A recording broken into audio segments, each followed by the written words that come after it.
जय भीम, भारत माता की जय।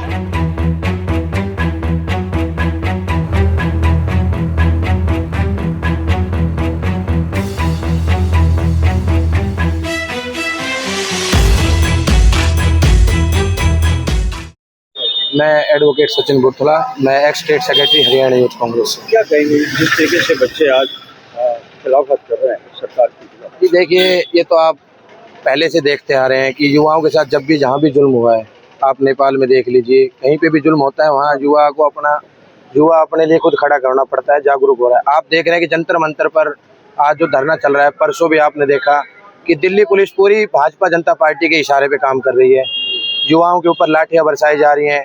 आपने देखा होगा वहाँ पे 2 गाड़ियाँ खड़ी हैं जो डैमेज गाड़ियाँ हैं, जिनके ऊपर पहले से आज से 4-4 साल पहले इंपाउंड कर रखी है पुलिस ने, दिल्ली पुलिस ने।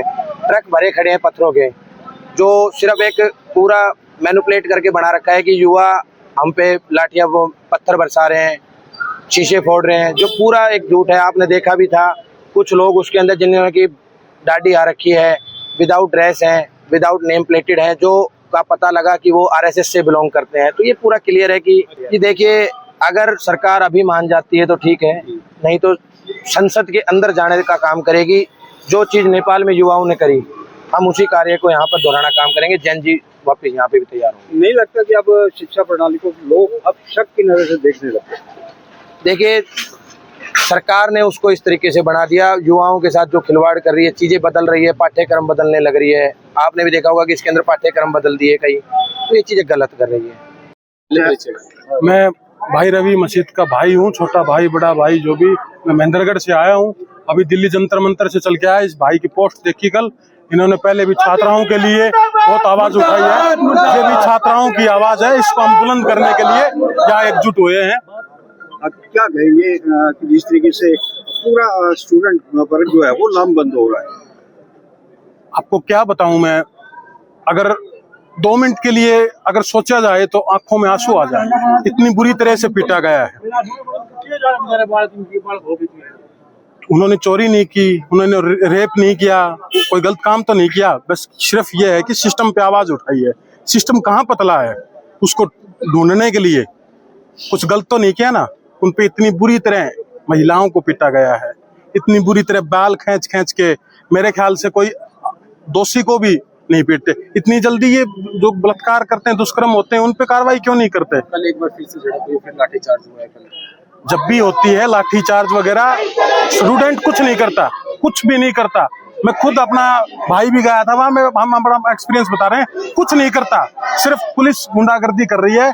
पुलिस सोचती है कि इनको पीट के इस आंदोलन को खत्म कर दिया जाए, बस यही उनका मतलब। शिक्षा प्रणाली को क्या कहेंगे? ये सिस्टम बहुत बेकार है, बहुत पतला है, करप्ट है। इसको मैं मोदी जी को एक वो देना चाहता हूँ, कभी ना कभी आपकी कुर्सी तो छूटेगी। मैं Ravi Masid, student leader Indira Gandhi university Mirpur, और पूर्व में किसी छात्र संगठन का इंसो का यूनिवर्सिटी अध्यक्ष रहा हूँ और हरियाणा का प्रदेश प्रभारी रहा हूँ। आज यहाँ पहुंचे छात्रों के साथ, क्या कुछ कहेंगे?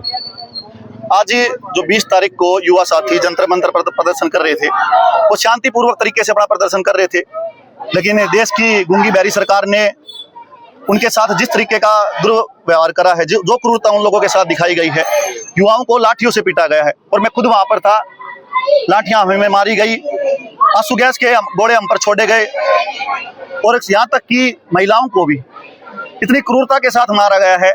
सरकार वैसे तो एक स्लोगन देती है, बेटी पढ़ाओ बेटी बचाओ, लेकिन आज समझ में आ रहा है कि बेटियों को किन से बचाना है। बेटियों को बचाना है गूंगी बहरी सरकार से, निकम्मे लोगों से, जो उन बेटियों को मारने का काम कर रहे हैं। किसके नाम ज्ञापन दिया? अब आपकी डिमांड क्या है? हमने प्रधानमंत्री के नाम ज्ञापन दिया है, डीसी साहब के थ्रू जो मैसेज दिया है, उसमें यह है कि जिन भी अधिकारियों ने, जिन भी लोगों ने, जिन भी शिक्षा मंत्री की या जिनके भी मंत्रियों के आदेश पर यह कार्रवाई विद्यार्थियों के साथ हुई है, युवाओं के साथ हुई है, वो अपनी जिम्मेदारी निभाएं और विद्यार्थियों के साथ जो भी उनका अधिकार बनता है उन अधिकारों को पूरा करें। शिक्षा मंत्री अपने पद से इस्तीफा दें। नहीं मिला तो अगला कदम क्या होगा? अगर न्याय नहीं मिला तो फिर वो जंतर मंतर पर लड़ाई चल रही है, वो हम हर जिले तक, हर गांव तक लेके जाएंगे, और सरकार का जितना भी हम विरोध कर पाएंगे विरोध करेंगे। प्रधानमंत्री भी ट्वीट कर रहे हैं, वो कह रहे हैं कि जो दोषी है नीट पेपर लीक में, उनके खिलाफ कार्रवाई। मैं तो ये कह रहा हूँ कि देश से मिला हुआ न्याय भी अन्याय के बराबर होता है। 20 दिन से लगभग 25 दिन हो चुके हैं, 25 दिन से सोनम वांगचुक अनशन पर बैठे थे। क्या 25 दिन से सरकार को दिखाई नहीं दे रहा कि विद्यार्थी कितना परेशान हो रहे हैं या भूखे प्यासे लोग बैठे हैं? और वो अभी उनको चलो समझ में आ रही है, हम तो ये मानते हैं कि अगर अभी न्याय हो जाए तो उचित ही होगा। अभी क्या ये एक दिन का स्ट्राइक है, आगे भी कुछ करने वाले? नहीं, एक दिन का नहीं है, ये एक लंबा प्रोसेस है। जब तक हमें न्याय नहीं मिलेगा हम अपनी लड़ाई जारी रखेंगे। आप सबको पता है जैसे कि भाई धर्मेंद्र प्रधान का इस्तीफा मांग रहे हैं बच्चे, तो उनको इस्तीफा देने में क्या प्रॉब्लम है?